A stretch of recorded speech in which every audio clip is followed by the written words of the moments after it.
Mga kabukid. Ito po si Black Mamba.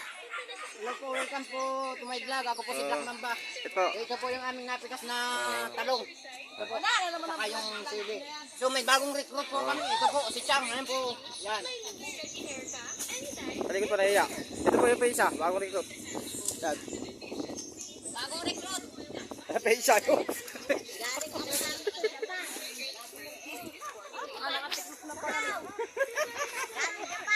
Ito po yung kapatid po nung Arabong Pilipino at saka nung Kanong Pilipino. Yan po yung bagong recruit po na yan. Oh. Yan po yan, yung bagong recruit. Ayaw pong humarap. Nahihiya po sa camera. Ayan po yung bagong recruit. Yan.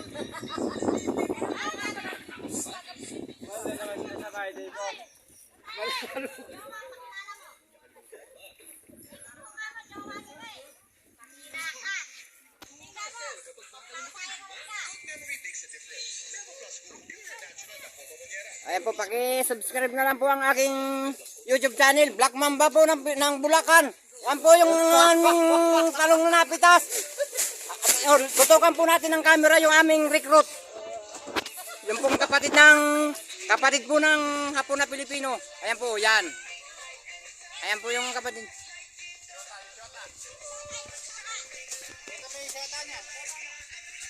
Ayan po, meron pa po isang nasa sa puno ng mangga. O ate, anong masasabi mo ate?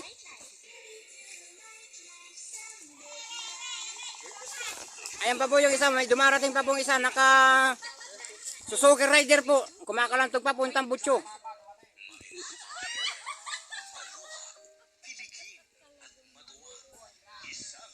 Tuwanan na lang ba yan? Kilala ko.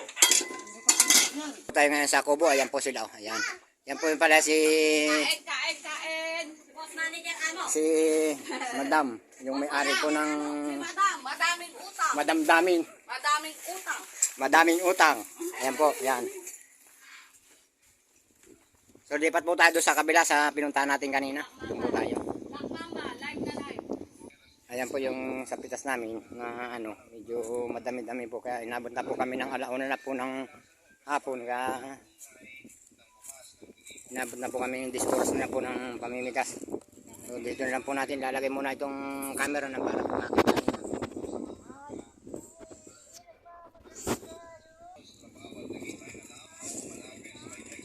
Ayan po sili, baka po ninyong gustong mag-order, ayan po sili. Ayan po yung good na talong.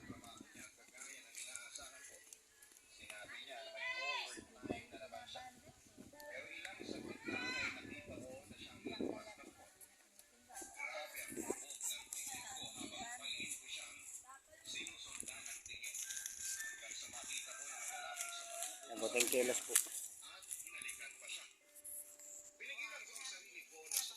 Hinahol pa siya.